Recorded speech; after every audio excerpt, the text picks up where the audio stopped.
Mundo Ejecutivo presenta.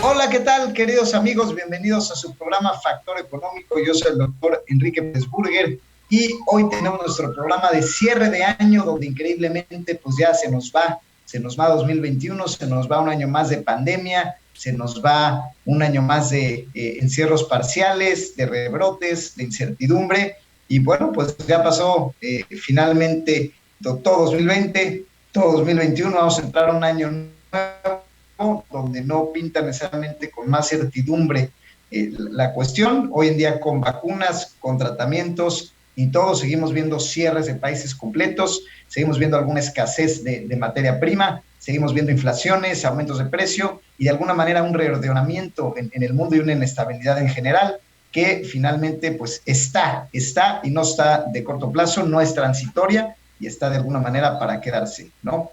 Así que bueno, en ese sentido pues tenemos que llegar preparados a 2022 y este programa lo hemos preparado especialmente para ustedes, para hablar de lo que nos espera a nivel mundial, a nivel empresarial y a nivel personal, para que estemos atentos, queridos amigos.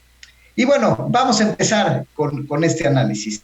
Lo primero que les quiero compartir es qué nos va a pasar como mundo, qué es lo que nos viene hacia 2022, cuál ha sido el resumen. Pues básicamente a grandes rasgos lo que tiene en común este planeta es que los gobiernos están sumamente endeudados. Estamos viviendo un periodo de monetarismo externo que se refiere a pues una política monetaria expandida y exacerbada, donde los gobiernos pues básicamente imprimieron mucho dinero. Hoy el mundo debe pues casi 4 veces lo que produce. Los techos de deuda siguen elevándose y elevándose y elevándose cada vez más. Y el mundo pues no puede pagar ya de alguna manera esa deuda, está refinanciándola, y ahora que están empezando a subir las tasas, pues digamos que esto se está encareciendo todavía más. Así que pues el mundo debe más de lo que produce, no puede pagar sus deudas, y la deuda no nada más nos está reduciendo, sino que se está incrementando porque los intereses ahora son más caros, ahora que empiezan a subir las tasas de interés. Entonces este escenario pues nos viene con cierta adversidad, porque finalmente este escenario se da en un prolongado estancamiento económico.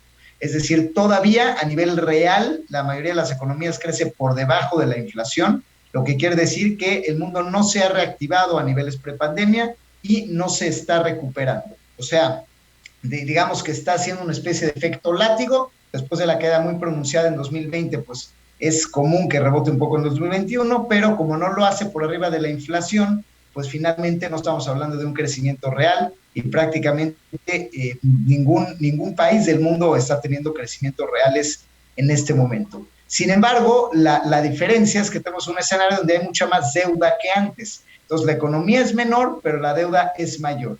La gran pregunta es, pues bueno, si no se reactivó el mundo, ¿qué pasó con ese dinero? Y la realidad es que ese dinero se fue mucho a gasto de estímulos. Eso es lo que pasó en la gran mayoría de los países del mundo, donde pues el dinero no se fue, desgraciadamente, a inversiones productivas, a crecer la infraestructura operativa de los países, a remodelar los puertos o crear nuevos puertos comerciales, por ejemplo, a crear nuevas vías de transporte, a desarrollar, digamos, nuevas tecnologías para el intercambio de información y transporte entre países. Es decir, no hubo inversiones que detonaran el comercio, que generaran más empleo o de alguna manera que dotaran de mayor infraestructura operativa a distintos países. El dinero se fue al gasto de la gente, como hubo finalmente un desempleo importante, pues digamos en gran parte de las economías, pues lo que ocurrió es pues que ese dinero se fue a subsidiarlas, ¿no? Encabezadas por Estados Unidos, que Estados Unidos fue uno de los países que más imprimió dinero de todo el orbe. Como vimos nuevamente, y siguen teniendo problemas con el tema del techo de deuda, es decir, Estados Unidos tiene un presupuesto que no le alcanza para pagar. Entonces, como no le alcanza lo que tiene que gastar con lo que pide, pues dice, tengo que imprimir más deuda. Oye, pero Estados Unidos, tú ya debes pues mucho más del 100% de tu Producto Interno Bruto, no puedes endeudarte más. Y esa es la pelea de los legisladores que dicen, pues hasta cuándo va a parar esta deuda, va a hacer que se devalúe el dólar. Pero finalmente, pues como Estados Unidos también tiene compromisos de deuda internacionales, pues se busca evitar evidentemente que Estados Unidos caiga en default, que no pague. Entonces, a la larga siempre el Congreso acepta crecer los techos de deuda, lo que implica que Estados Unidos se sigue endeudando todavía más. Entonces, crece el techo de deuda y crecen los dólares en circulación. Estados Unidos ha impreso el 30% de los dólares en circulación existentes en toda su historia en tan solo el último año y medio. Así es, 1 de cada 3 dólares que existen desde que se creó ese país, tan solo se ha impreso en el último año y medio. Y como no se fue a infraestructura productiva, como habíamos dicho, se fue a estímulos, se fue al bolsillo de gente que hasta vio mucho más incentivo en no trabajar que en seguir trabajando. En ese sentido, Estados Unidos tiene un fenómeno curioso de que la gente no quiere regresar a trabajar, que les cuesta trabajo contratar, porque pues la gente llegó a ganar pues un 50 hasta un 100% más al recibir cheques por desempleo que contratándose. Entonces, evidentemente, los incentivos están desalineados. Y esto hizo también pues que la gente, pues mucha gente tuviera dinero gratis sin trabajar, estímulos en mucha buena parte del mundo, que ciertos países condonaran ciertos impuestos o los difirieran o dieran cheques directamente a familias, y pues son familias que al ver su dinero asegurado, pues mucho de ese dinero se fue pues simplemente al ahorro o al gasto o a la inversión. Es decir, no se invirtió necesariamente en nuevos negocios o infraestructura como tal, sino se invirtió en un consumo más avanzado o bien inversiones. Y es por eso que en el mundo está habiendo récords en inversiones bursátiles, sobra mucho dinero, la gente tenía más dinero para gastar que lo que tenía antes, la gente además estaba encerrada, no podía viajar, no podía hacer varias cosas, pues ¿qué hizo? Invertir en bolsa. Y por eso es que las bolsas se han ido a máximos históricos en una cuestión sin duda sin precedentes, donde a pesar de que la economía cae, no se recupera, hay nuevos encierros, pues las bolsas suben y suben y suben y suben. Y esto es un efecto de ley de oferta y demanda, donde pues hay mucho más dinero, parte de ese dinero pues se invierte en bolsas, como hay más gente que invierte en bolsas, ley de oferta y demanda, más gente quiere comprar acciones, pues las acciones suben de valor. Sin embargo, justamente como no es inversión productiva y es un dinero que ciertamente pues sigue concentrado en los grandes capitales, y se invierte en más capitales y no genera nuevo empleo necesariamente o no reactiva la economía real, pues a la larga esto produce inflación, porque esto acelera el consumo. Si una parte se va a inversión y de alguna manera sube las bolsas, otra parte se va a gasto corriente de las familias que sale a comprar cosas, y entonces eso hace que también existe una subida de precios, pero pues finalmente no hay una recuperación económica real, no es que las demandas se hayan recuperado o las pymes puedan pagar sus deudas, y lo que ocurre pues es que esto genera una inflación generalizada que a su vez, y como es encabezada por Estados Unidos, también genera devaluación con respecto de otras monedas. Entonces la gente, lo que sucede pues es que empieza a perder capacidad de compra, pierde poder adquisitivo, y entonces pues hay empresas que ajustarán los salarios, lo cual contribuye a la inflación y que siga aumentando la inflación de alguna manera, pero por otro lado no se recupera realmente la economía. Es decir, estamos en un escenario de estancamiento económico, donde las economías no se recuperan, pero hay un exceso de liquidez y de dinero en el mercado que se posiciona en aspectos muy específicos que no son productivos. Entonces, aunque veamos las bolsas al máximo, pues digamos que los negocios no están recuperados, y esto entonces crea inflación en precios. Y cuando tienes estancamiento económico más inflación de precios, es un fenómeno que se conoce como estanflación.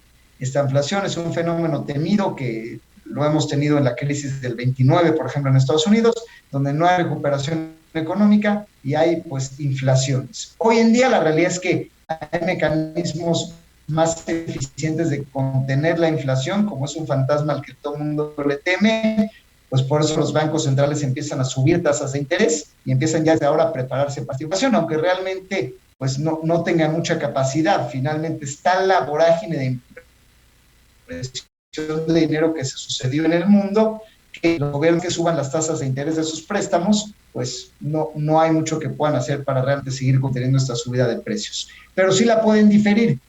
Es decir, la magia que van a tener hoy en día que hacer los bancos centrales su magia va a ser que la inflación se pueda repartir en los años que vienen, que en lugar de subir un año 20-30%, pues sube de a 7%, 8% cada año, que igual es un aumento bastante importante, y esto se sigue reflejando, pues digamos, en los años que vengan, ¿no? Entonces, bueno, pues de alguna manera viene estancamiento, viene inflación y la consecuente subida de tasas de interés para contenerla. Entonces el mundo puede esperar eso, estancamiento económico, inflación generalizada a nivel mundial y subida de tasas de interés, lo cual significa que en absolutamente todos los países pues vienen créditos más caros. Si tú estás esperando pedir un crédito a largo plazo, comprar una casa, comprar un coche, pedir préstamo de dinero para compra de maquinaria, cualquier cosa, pues suben las tasas de referencia, suben las tasas de los intermediarios financieros bancarios y no bancarios, y finalmente es un poco más caro hacerlo.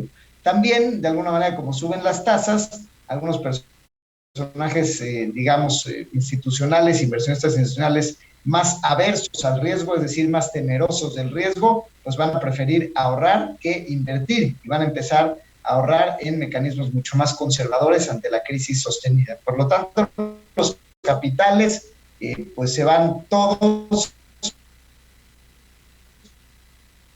a concentrar, y más aún con esta política de cuando las prefieren. Por lo tanto, la inflación va a seguir porque el dinero impreso ya está impreso, ya los gobiernos pidieron deuda prestada y no hay mucho que se pueda hacer más que diferir y reestructurar. Y en cuanto al estancamiento económico, pues la inversión, al no ser productiva, ser inversión en acciones de bolsa, pues no está generando realmente mayor empleo o mayor recuperación económica. Así que aún nos vemos en una situación bien difícil y por eso podemos ir esperando escasez de materias primas, subida de precios de materias primas, dificultades para las empresas de contratar trabajo, y bueno, de alguna manera un escenario todavía adverso con fletes caros que, si bien se han empezado a ajustar un poco en precio, va a seguir tomando mucho tiempo, van a seguir siendo complicadas las importaciones, y esto a nivel mundial, pues como no todo mundo puede aguantar estos golpes económicos, financieros, pues va a consolidar el mundo, es decir, el mundo se va a hacer más pequeño empresarialmente, y empresas grandes se van a volver más grandes porque van a absorber a todos esos chiquitos y medianos que empiezan a quebrar, y entonces pues ellos empiezan a quedar con ese negocio, y al poder aguantar la liquidez pues los empiezan simplemente a absorber. Así que podemos esperar en el mundo ya empresarial pues que las empresas grandes absorben a sus competidores que no tienen la liquidez para enfrentar esta nueva realidad, y que de alguna manera los créditos más caros, la reducción de clientes, la reducción de capacidad de consumo, pues hace que los grandes se vuelvan un poco más grandes. Y la concentración en este sentido económica pues nunca es buena. Esto genera finalmente disparidades sociales, genera protestas en la calle, genera falta de capacidad de fortaleza en mercados internos, y entonces pues hay menos clientes a quien venderles. Los pocos clientes pues de alguna manera tienen más poder de negociación, pueden poner plazos de pago más largos y pueden negociar más ampliamente el margen de los precios. Entonces esto no es una buena noticia. Siempre la reducción de competencia, la reducción del mercado nunca es una buena noticia para ningún país en ningún momento. Entonces finalmente es lo que estamos viendo ahorita, donde hay menos gente a la que se le puede vender y comprar de manera segura, y esto está ocurriendo cada vez a una escala más generalizada y mayor, porque los competidores pues están viendo en dificultades económicas o financieras bastante serias. Y siguiendo el análisis con el mundo empresarial, pues justamente es eso. Hay que esperar posibles devaluaciones, hay que esperar subida de materias primas, por eso hacerse de inventario es muy importante, y la liquidez, el tener dinero, va a ser el factor más importante de la competitividad de las empresas. Ahora sí que cash is not only king, cash is everything, ¿no? Stock is king, cash is king. Hoy en día la liquidez realmente es el factor de competitividad más importante de las empresas, incluso más que la calidad del producto o servicio, porque no basta que tú hagas el mejor producto, tienes que aguantar los plazos de pago de 90 a 120 días, tienes que aguantar de alguna manera el poder de negociación de los clientes, que cada vez se aprieta más el margen y cada vez hay menos gente a quien venderle, tienes que aguantar las compras a consignación en lugar de compras en firme, tienes que aguantar el tú hacer el inventario, ya las canas ya no te lo compran, sino que te lo van pidiendo y esperas que tú lo tengas, y todo eso es dinero, más inventario, pues tengo que meterle dinero para comprar más, el tú retenerlo, pues más dinero de almacenaje, el aguantar los pagos de pago, pues dinero para tener créditos y poder tener capital de trabajo para seguir pagando sueldos y salarios, nómina, luz, renta, gas, etcétera, lo que se tenga que pagar en los negocios, ¿no? Entonces ahí también es dinero adicional. Y finalmente el tema de inflación, pues también es dinero adicional. En México esto se suma a un tema fiscalizador, que también es un fenómeno mundial, pero también las empresas en el tema de impuestos, pues están siendo muy apretadas y seguirán estando sumamente apretadas, con mucha presión en este sentido para pues, seguir pagando impuestos y hacerlo a tasas mayores en lo general. Y bien, si México ha hecho un compromiso explícito de no subir justamente en los porcentajes de recaudación, pues de facto sí lo está haciendo la manera de calcular y lo está haciendo en poner algunos conceptos y de algunas maneras no directas, ¿no? Por ejemplo, las autoridades están empezando a facultarse a cobrar cuotas anuales y comisiones, y están subiendo las multas por todos lados, y están subiendo las inspecciones. Entonces, si bien la política de no voy a subir tasa de impuestos es real, a nivel todo este tema de supervisión, sanción, reformas, finalmente sí aprietan, y bueno, claramente las reformas outsourcing y todo esto, claramente sí tiene su parte positiva de regularizar ciertos aspectos para la población que envejecerá, pero por otro lado es parte de un esfuerzo fiscalizador ante las empresas que también les va a quitar más liquidez. Pues una vez más, pues hay que pagar más impuestos, también es un tema de dinero. Entonces las empresas básicamente, su factor de sobrevivencia más importante, pues es justamente su capacidad de tener dinero, ¿no? Dinero para inventario, dinero para aguantar plazos de pago, dinero para aguantar la subida de precios, dinero para comprar materia prima y dinero para aguantar un mayor pago de impuestos. Y para ello, pues las opciones realmente son un poco reducidas. Esto se reduce a tener pues alianzas con competidores tal vez, a pensar en fusiones y adquisiciones y a pensar de alguna manera, si no en vender parte de los activos a algún fondo, aprovechándonos ahora sí que de la exceso de liquidez en el mercado, que cada vez hay más dinero especulativo y menos negocios. Pues bueno, la otra cara de la moneda de este escenario adverso es que si tú como negocio logras ser lo suficientemente apetitoso para un fondo internacional, pues hoy es el momento para captar inversión de ellos, porque va a ser más barata y más generosa que nunca esta evaluación.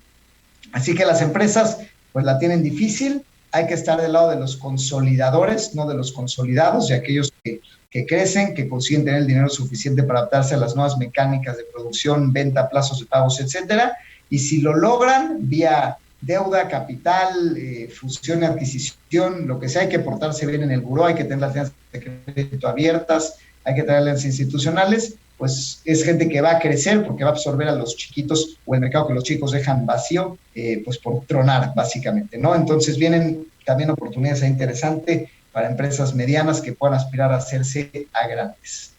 Entonces, ojo con eso, mundo empresarial, viene un año difícil, pero con oportunidades de crecer, hacia una estrategia financiera sobre todo, interesante de expansión. Expansión en crisis suena contraintuitivo, pero de hecho es lo más seguro de hacer, expandirse en este momento. Y por el lado de persona, por el lado personal, también 2021 nos deja un legado donde la gente justamente explora otro tipo de activos e inversiones.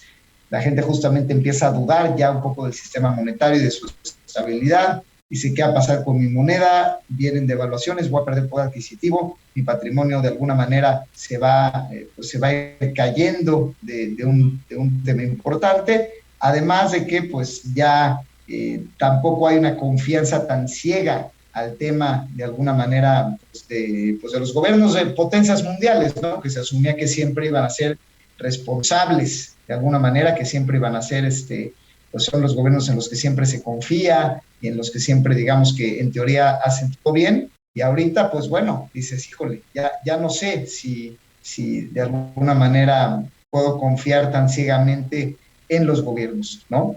Y eso es lo que ha hecho que a nivel personal, pues las criptomonedas hayan subido tanto, y aunque es un activo todavía muy volátil, que sube y que cae, pues digamos que en los últimos años ha subió su valor en más de 10 veces, porque la gente quiere tener mecanismos de conservar el valor de su dinero ya en un activo que no puede ser manipulable. Así que hay oportunidades a nivel personal de invertir en criptomonedas, hay oportunidades de invertir en bolsa por esta vorágine de oferta y demanda, que más allá de los valores fundamentales, sin duda es una ola en la que uno se puede subir de manera interesante, y pues esto crea oportunidades a nivel personal, ¿no? También. Igual, pues la depresión económica generará ciertas gangas en el mercado que pueden aprovecharse para comprar casas, empresas, para poder ser comprados por fondos. Es decir, a nivel personal creo que vienen épocas también de mucha oportunidad, donde hay que estar atentos, hay que subirse a las olas especulativas con cierto cuidado y entender por qué pasa, ¿no? Entender que las bolsas suben porque hay más dinero en el mercado, entender que cripto no es nada más un juego de casino, sino que cripto es justamente un sistema descentralizado, no manipulable por gobiernos y tiene una fuerza real. Entonces, a nivel personal, pues también, pues digamos que vienen nuevas tendencias. Veremos qué nos depara 2022, donde pues viene siendo un año retador, como vemos, a nivel mundial. No es nada más nuestro país, el mundo tiene muchos retos y reconfiguraciones, nuestro país las tiene de igual manera, y a nivel personal también están cambiando patrones de ahorro y consumo que también dejarán un legado. Así que estamos viviendo en tiempo presente una transición de una magnitud impresionante y quizá el cambio de nuevo paradigma económico-financiero de las siguientes generaciones y los siguientes 200 años que ocurrirá pues quizá en esta década. Así que estemos atentos a esto, queridos amigos, y cerrando aprovecho para decirles gracias por escucharnos en Factor Económico, por sus comentarios, por sus likes, por suscribirse a nuestro canal, por seguirnos, y pues que tengan todos un muy feliz año, que puedan recargar pilas y nos vemos en 2022 con toda la actitud, toda la energía y el enfoque para sacar el año adelante. Gracias por todo y felices fiestas.